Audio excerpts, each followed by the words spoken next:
자, 여러분, 이번에는 텐서플로우로 딥러닝 해보는 그런 시간을 갖도록 하겠습니다.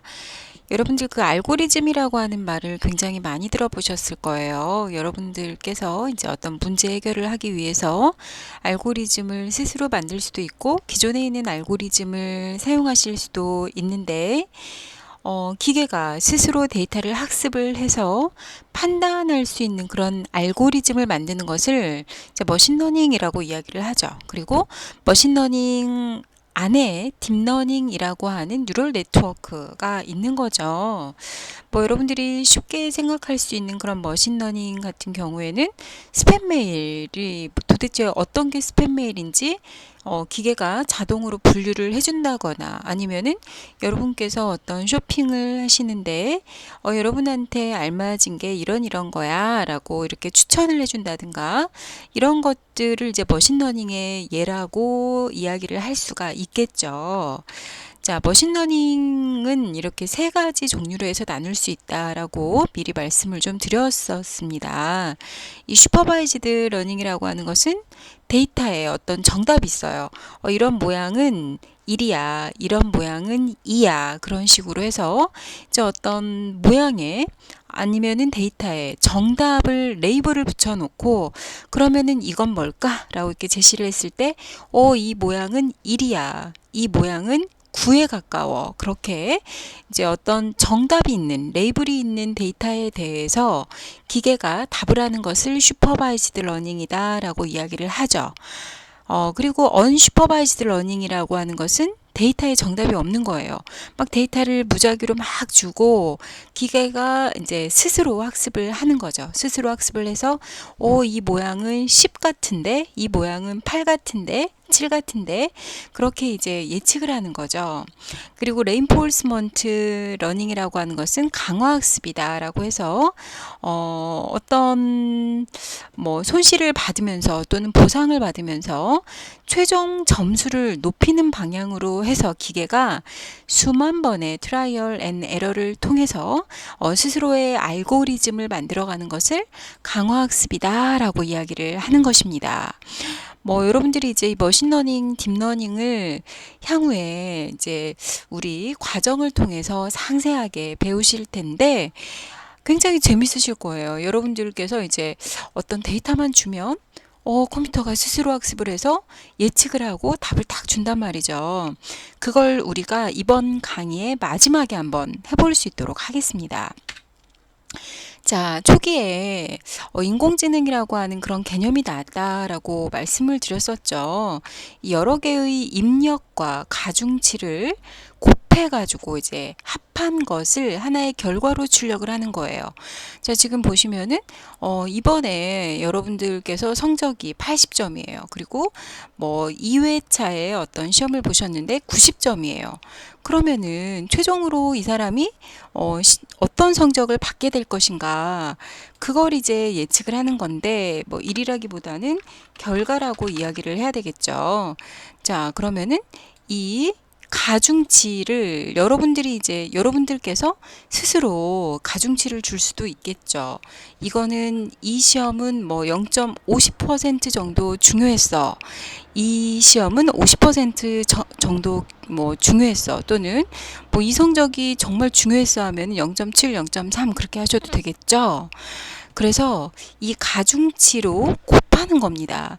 80 곱하기 0.5 더하기 90 곱하기 0.5 하면은 85점이죠. 이 사람은 85점을 최종적으로 맞을 그런 확률이 높다라고 이렇게 어떤 입력과 가중치를 곱해서 그 곱한 내용들을 합해서 어떤 예측을 하는 것을 퍼셉트론이다라고 이야기를 해요. 그리고 이 퍼셉트론이 여러 개가 있는 것을 이제 뭐 머신러닝이다라고 이야기를 할 수가 있겠죠. 그리고 이 퍼셉트론 중간에 어떤 뭐 레이어가 있는 것들을 이제 딥러닝이다라고 이야기를 하고 그리고 그 레이어가 여러 개 있는 것들을 뭐 딥 뉴럴 네트워크다라고 이야기를 할 수가 있겠습니다. 자, 여튼 퍼셉트론이라고 하는 것은 이렇게 여러 개의 입력이 있고 가중치가 있을 때 입력과 가중치를 곱하는 곱하고 그리고 이것들을 합해서 예측을 하는 것을 퍼셉트론이다 라고 이야기를 하는 거예요. 어렵지 않죠? 자, 그리고 이런 다중 퍼셉트론, 뭐 예를 들어서 이 퍼셉트론의 형식을 여러 개 갖도록 하는 거예요. 예를 들어서 이 1차 합격을 위한 A 성적, A, B의 성적에 중요도가 있고 2차 합격을 위한 A, B 성적에 중요도가 있겠죠. 그리고 최종 합격을 위한 가중치도 있을 거고, 그리고 최종적으로 이 사람이 이제 합격을 했는지 안 했는지도 궁금하고 그런 거죠. 자, 이렇게 여러 개의 어떤 가중치를 가지고 하는 것을 우리는 다중 퍼셉트론이다 라고 이야기를 하고, 이제 딥러닝하고 많이 닮아 있는 그런 모습이네요. 자, 여러분들 이런 수식에 대해서 이걸 어떻게 계산하지? 라고 고민하실 필요 전혀 없습니다. 이 컴퓨터에서 케라스라고 하는 아주 유용한 API가 여러분들이 이제 한 줄만 적어 주시면은 다 알아서 계산을 해주거든요. 여러분들은 여기서 퍼셉트론이 무엇이다, 다중 퍼셉트론이 무엇이다 라고 하는 것만 인지를 하시면은 될 것 같습니다. 자, 이렇게 여러분들께서 이제 어떤 가중치에 따라서 이 예측을 하는데 실제 값이 있을 거예요. 이 지원자 김군이 최종 예측값이 80점이라고 예측이 됐어요. 그리고 이군 같은 경우는 이런 어떤 가중치에 따라서 계산을 해봤더니 이 사람 90점 나올 거야 라고 예측을 했고, 정한양 정군 같은 경우에는 이제 90점이라고 예측을 했는데 오차를 보니까 김군은 10점 정도 이제 오차가 나는 거예요. 이 사람은 80점 맞을 거라고 그랬는데 70점 맞아버린 거죠. 그러면 오차가 10. 그리고 이군은 이제 90점 맞을 거라고 그랬는데 85점 맞았으면 오차가 5. 90점 맞을 거라고 그랬는데 95점 맞았으면 마이너스 5. 이렇게 리얼 값, 제가 거꾸로 말을 했군요. 이 사람은 이제 예측값이 80점인데 90점 맞은 거예요. 그래서 오차가 10. 이 사람은 95점을 맞아버렸네요. 예측값하고 비교를 했을 때 오차이가 나고, 이 사람은 85점을 맞아버린 거예요. 그래서 오차가 마이너스 5고, 이렇게 오차라고 하는 것은 실제값 마이너스 예측값을 우리는 오차라고 이야기를 하죠. 여러분들이 이제 어떤 머신러닝, 딥러닝을 할 때 이렇게 오차가 최소화되는 게 중요하지 않을까요? 이렇게 실제 값은 얼마인데 기계가 예측한 게 너무나 오차가 커요. 그렇다면은 이거는 신빙성이 없는 거죠. 오차를 적게 할 수 있도록 그렇게 이제 식을 세우는 게 중요하다 라고 하는 게 이제 말하자면은 딥러닝을 잘하는 그런 방법입니다. 이 어떤 결과가 있어요. 이 실제 값이 있고, 그리고 AX 플러스 B 해가지고 입력 데이터를 이런 수식에 집어 넣었을 때 이런 결과가 나올 수 있게 하는 A하고 B를 구하고, 그리고 예측의 정확도를 높일 수 있게 하는 게 중요하겠죠. 자, 그러면은 이 앞서 말씀드린 이 오차를 줄이는 게 정말 중요하죠. 오차를 줄일 수 있도록 이 A하고 B를 구하는 게 중요할 것 같아요. 그래서 이 오차를 적게 하는 그런 여러 가지 방법이 있어요. 그런데 여기에서 로스 펑션이라고 하는 것은 이 오차를 구하는 방법입니다. 오차를 최소화하는 방법이 아니고 오차를 구하는 방법. 오차를 구해야지 오차를 최소화할 수 있도록 계속 노력을 하겠죠. 자, 이렇게 오차를 구하는 방법, 로스 펑션, 코스트 펑션이라고 이야기를 하는데, 이 로스 펑션은 여러 가지 방법이 있어요. 이 바이너리 크로스 엔트로피라고 하는 것도 있고, 그리고 민 스퀘어 에러라고 하는 것도 있고, 이런 것들도 있고, 기타 여러 가지 방법으로 해서 이 오차를 구하죠. 여러분들이 이제 기존에 수학을 배우실 때는 아마 이런 방법을 아시고 계실 거예요. 이 실제 값에서 예측 값을 빼면은 오차가 나오죠. 그게 이제 n개가 있을 때 i는 1부터 n까지 이 오차를 다 더해서 n으로 나누면은 오차의 평균이 나오겠죠. 그런데 이렇게 했을 경우에 만약에 오차가 마이너스면은 플러스 마이너스에서 오차가 없는 것으로 되어버리잖아요.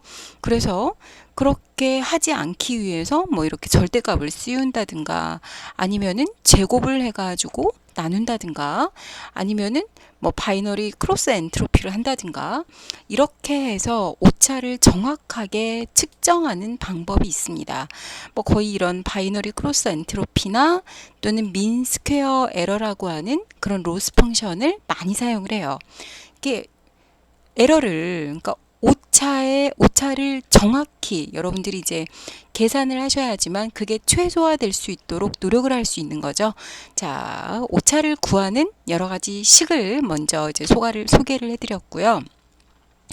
자, 이렇게 해서 이제 오차를 구했어요. 오차를 구했는데 오차가 최소화할 수 있도록 가중치를 EW라고 하는 가중치를 구하는 게 중요하겠죠. 뭐 이렇게 뭐 y는 ax 플러스 b 해가지고 y는 이제 결과가 되고 x는 입력값이 될 수 있도록 해서 일단 식을 만들어 놨는데 여러분들 그 y는 ax 플러스 b라고 하는 것은 어떤 모양으로 해서 그려질까요? 여러분들 그 아시다시피 y는 ax 플러스 b라고 하는 것은 이렇게 직선 모양으로 해서 그려지죠. 그런데 뭐 어떤 입력값이 있고 출력값이 있다면은 반드시 이렇게 직선으로 해서 그려질까요?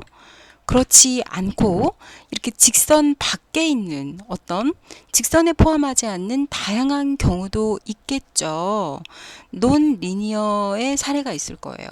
뭐 항상 뭐 손이 큰 사람은 키가 크다. 그게 아니고 손이 작은데도 키가 큰 사람이 있을 거거든요.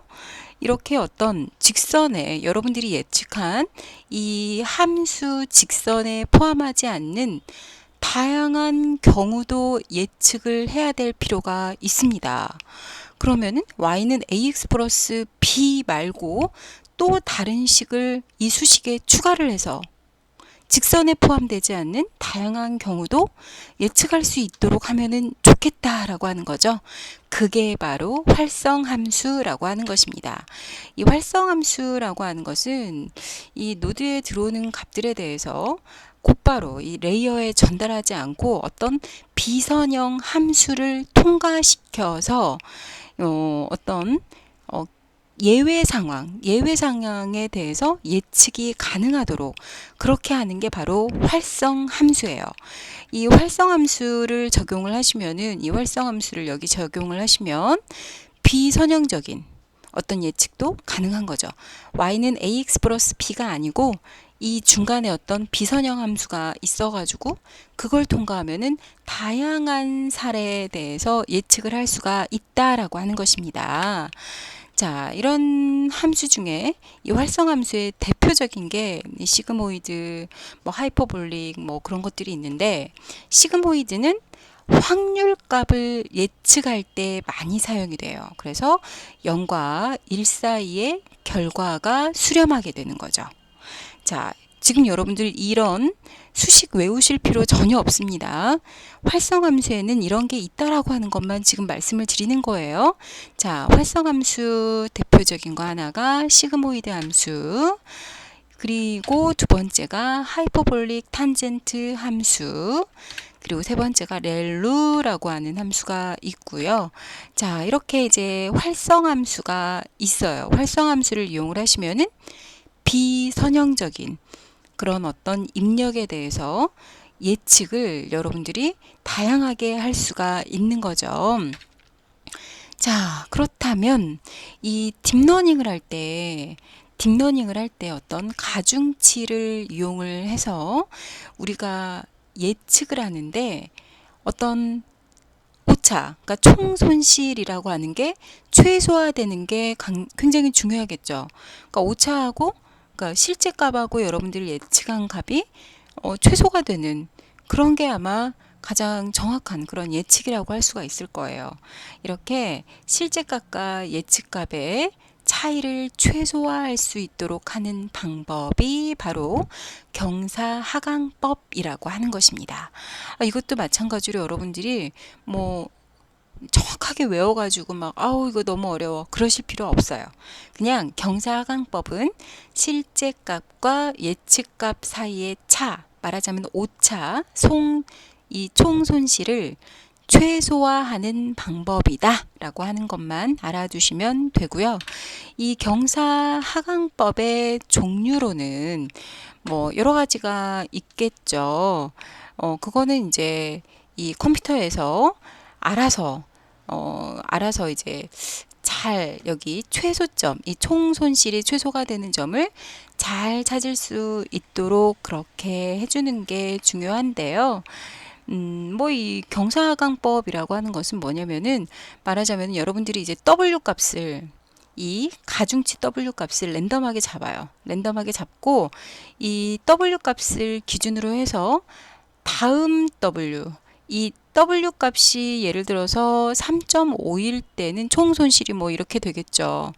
그러면은 이 W 값 마이너스 이 W 값이 속해 있는 기울기, 접점의 기울기 빼가지고 그러니까 만약에 접점의 기울기가 마이너스 1이면은 뭐 3.5 마이너스 얼마 해가지고 이제 새로운 그런 W 값을 찾고 또 새로운 W 값을 찾고 해가지고 이 접선의 기울기가 0이 될 때까지 총 손실 2가 더 이상 줄어들지 않을 때까지 이 접선의 기울기가 0 그리고 총 손실 2가 더 이상 줄어들지 않을 때까지 계속 이렇게 W 값을 새롭게 계속 여러분들이 갱신을 하는 거 이게 바로 이제 경사하강법이다 라고 하는 거예요.